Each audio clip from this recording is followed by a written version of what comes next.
নমস্কার বন্ধুরা, আশা করি আপনারা সবাই অনেক অনেক ভালো আছেন। আর আজকে আপনাদের সামনে নিয়ে আসছি ভিভোর তরফ থেকে ভিভো T2 5G। তো এই ফোনটা কেমন হবে এবং কি থাকছে কনফিগারেশনে আপনারা ইতিমধ্যে জেনে গেছেন। তো আজকে আমি আপনাদের ধারণা দেবো তারপরেও যে এই ফোনটা কি আপনার নেওয়া ঠিক হবে এবং কি কি কনফিগারেশন থাকছে, এটা কি বাংলাদেশে আসবে।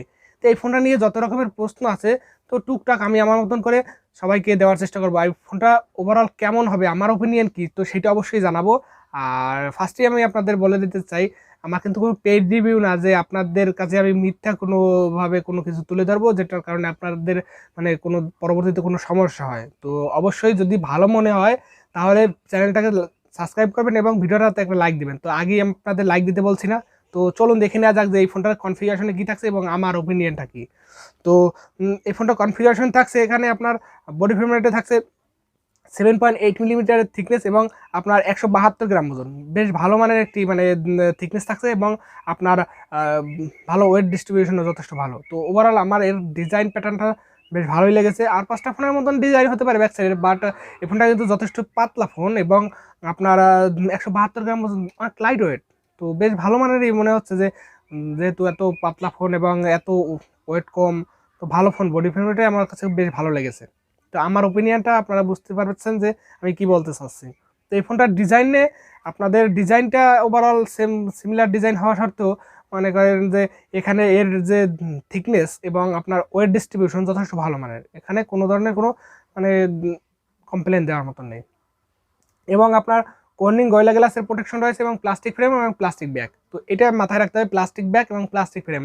তবে কর্নিং গয়লা গ্লাসের প্রোটেকশন রয়েছে, কিন্তু কোন ভার্সনে সেটা বলা হয়নি। তো হতে পারে কর্নিং গয়লা গ্লাস থাকতে পারে, তো এটা আসলে বলা যাচ্ছে না। তো তারপরেও কিন্তু এই ফোনটা মানে দেখতে গ্লাসি ফিনিশে দেওয়া, যথেষ্ট ভালো মানের দেখতে লাগতেছে। তো ওভারঅল ডিজাইনটা আপনাদের অবশ্যই অবশ্যই পছন্দ হবে, কারণ ভালো মানের ডিজাইনই থাকছে। এবং হাইব্রিড সিম কার্ড স্লট থাকছে, ডুয়েল সিম কার্ড এবং ন্যানো সিম দুইটা থাকছে সাপোর্টেড এবং মেমোরি কার্ডের স্লট থাকছে। এছাড়া এর ডিসপ্লেতে থাকছে আপনার অ্যামোলেড টাচ স্ক্রিন, যেটা 16 কালাসের একটি ডিসপ্লে এবং যেখানে থাকছে 90 হার্জ সাপোর্টেড এবং 1300 নিটস পিক ব্রাইটনেসের একটি ডিসপ্লে, যেটা সাইজ আছে আপনার 6.38 ইঞ্চির একটি ডিসপ্লে, যেটা 84.1% screen to body ratio display, যেটা 1080x2400 আপনার পিক্সেলের একটি ডিসপ্লে, যেটা 9 অ্যাসপেক্ট রেশিও 413 পিপিআই ডেনসিটি একটি ডিসপ্লে, যেটা যথেষ্ট ভালো মানের ডিসপ্লেতে আমার কোনো ধরনের কোনো কমপ্লেন নাই যে বাজেট সেগমেন্টে এই ফোনটা বাংলাদেশ মার্কেটে আসবে। তো সেই বাজেট সেগমেন্টে আপনি যদি দেখেন যে সুপার আমোলেড প্রোভাইড করতেছে, তারপরে আবার 90 হার্জ, আবার 1300 নিটস পিক ব্রাইটনেস। তো এই ফোনটা নিয়ে যদি আপনি আউটডোর ভিজিবিলিটিতে যান তাহলে কিন্তু কোন ধরনের ব্রাইটনেসে ঘাটতি পড়বে না, কারণ এখানে 1300 নিটস পিক ব্রাইটনেস আছে, যেটা যথেষ্ট যথেষ্ট ব্রাইট একটি ডিসপ্লে, যেটা মানে ভালো মানের ব্রাইট থাকছে এখানে। এবং ডিসপ্লে সাইজটা কম্প্যাক্ট থাকছে, যেখানে আপনারা হাতে নিলে মনে করবেন যে একটা কম্প্যাক্ট ডিজাইনের একটি ফোন, যেটা মানে যেরকমের পাতলা ফোন তেমন ছোট ফোন। তো বড় একটি মানে কম্প্যাক্ট ফোন বললেই চলে, হাতের ভিতরে খুবই ভালো লাগবে আপনাদের কাছে, ছোটোখাটো।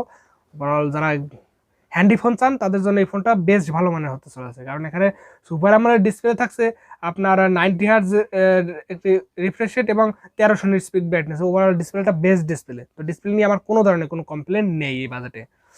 তো ডিসপ্লে ভালো ডিসপ্লে, আপনারা বুঝতে পেরেছেন। এছাড়াও এর পারফরমেন্সে থাকছে আপনার অ্যান্ড্রয়েড 13 এবং ফান্টাস ওএস 13 রান করবে। তো ফান্টাস ওএসটা কেমন আপনারা জানেন, যেটাতে টুকটাক বাগ ভালুকের দেখা পেয়ে যাবেন। তো এগুলা বন্ধ করা যায় ভিতরে সেটিংসের ভিতর দিয়ে, তো সেটা আপনারা অবশ্যই করে নিতে পারবেন। এছাড়াও মানে আপনারা ফ্রি ইনস্টল অ্যাপ্লিকেশন দেখতে পারবেন 2-4টা, তা সেগুলো আপনারা আনইনস্টল করে দিতে পারবেন। তো নো ডাউট এখানে ইউআই নিয়ে কোনো প্যারা খেতে হবে না, ভালোই থাকছে।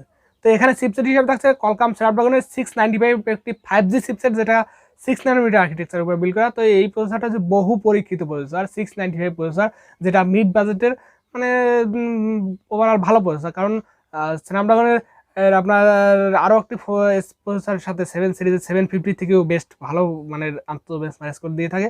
তো ভালো মানের প্রসেসর। তবে এই প্রসেসরটা কিছু কিছু এমন কিছু জিনিস সাপোর্ট করে না, সেগুলো আপনাদের আবার তুলে ধরবো। তো অবশ্যই ভিডিওটা কন্টিনিউ করেন ধৈর্য সহকারে। তো এই যে 5G প্রসেসর আপনাদের খুবই ভালো হবে, কারণ 6 ন্যানোমিটারের একটি বিল্ড করা প্রসেসর, যেটা পাওয়ার এফিসিয়েন্ট একটি প্রসেসর এবং ব্যাটারি কনজিউমের ক্ষেত্রে ভালো মানেরই ব্যাটারি ব্যাকআপ দিয়ে দেবে। এবং আপনার এটা দিয়ে পাবজি, ফ্রি ফায়ার, অ্যাশ.9 আপনার গেমগুলো অনায়াসে মোটামুটি টুকটাক গেমিং আপনারা ভালোই খেলতে পারবেন। এছাড়া এর জিপিইউ সেকশনেও ভালো থাকছে Adreno 619, এটা আপনারা জানেন অবশ্যই। তো ভালো প্রসেসর, কেমন প্রসেসর আপনারা অবশ্যই জানেন, অবশ্যই কমেন্ট করে জানাবেন যে প্রসেসরটা আদৌ কি ভালো এই বাজেটের জন্য না ভালো না, এটা অবশ্যই কমেন্ট করে জানিয়ে যাবেন। এছাড়াও এখানে থাকছে আপনার মেমোরি কার্ডের স্লট তো থাকছেই, এছাড়াও আপনার 128GB রোম ভেরিয়েন্টের সাপোর্ট থাকছে এবং 6GB এবং 8GB দুইটা রোম ভেরিয়েন্টের সাপোর্ট থাকছে। তবে এটা আপনার 6GB র্যাম ভেরিয়েন্টের সাপোর্টটা মানে স্লটটা মানে ভেরিয়েন্টটা লঞ্চ করা হবে বাংলাদেশ মার্কেটে অফিসিয়ালি। তো ইউএফএস 2.1 এর স্টোরেজ টাইপ থাকছে। তো রিড রাইট স্পিডের জন্য স্টোরেজটা ভালো পাচ্ছেন। আর এর সাথে আপনারা আরও আপনার 4GB র্যাম বাড়িয়ে নিতে পারবেন, আর 8GBর সাথে 8GB র্যাম বাড়িয়ে নিতে পারবেন। তো র্যাম নিয়ে কোনো ধরনের কোনো টেনশন নেই এখানে। এবং ক্যামেরাতে থাকছে আপনার 64 মেগাপিক্সেল একটি ওআইএস সেন্সর, যেটা ডুয়েল পিডিএফ সেন্সর, এবং 2 মেগাপিক্সেলের একটি ডেপথ সেন্সর। তো এই 2 মেগাপিক্সেলের ডেপথ সেন্সরটা না দিয়েও যদি 64 মেগাপিক্সেলে একটা ক্যামেরা রাখতো সেটাই আমরা খুশি হতাম। আর যদি এই 2 মেগাপিক্সেলের সেন্সরটা না দিয়ে এখানে যদি 8 মেগাপিক্সেলের একটি আলট্রাওয়াইড বা 5 মেগাপিক্সেলের যদি একটা আলট্রাওয়াইড সেন্সর দিত, সেটা অবশ্যই কাজের সেন্সর হতো। তো ডেপথ সেন্সর কেন দিয়েছে বুঝি না। তো 64 মেগাপিক্সেলের ওয়াইড সেন্সর যেটা যথেষ্ট ভালো মানের, এই বাজেট সেগমেন্টে বেশ ভালো মানের একটি ক্যামেরা, কারণ এখানে ওআইএস সাপোর্ট পাচ্ছেন, ভিডিওগ্রাফির জন্য ভালো হবে, লো লাইট ফটোগ্রাফির জন্য ভালো হবে।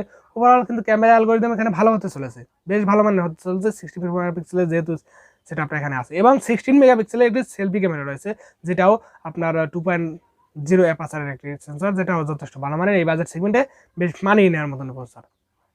এছাড়াও এখানে আপনার কিন্তু অন্য যারা এই প্রসেসরটা ব্যবহার করা হয়েছে 695, এই প্রসেসরের সাথে কিন্তু 4K ভিডিও রেকর্ডিংয়ের সাপোর্ট আপনারা পাইতেন না। তো সেখানে কিন্তু এই ফোনটাতে কিন্তু 4K 30fps পর্যন্ত ভিডিও রেকর্ডিংয়ের সাপোর্ট পাচ্ছেন। তার মানে এই প্রসেসরটা কাস্টমাইজ করা একটি প্রসেসর, ভিভোর পার্সোনালি কাস্টমাইজ করা একটি প্রসেসর, যেটা যথেষ্ট ভালো মানের পারফরমেন্স আপনারা এখান থেকে দিয়ে দেবে।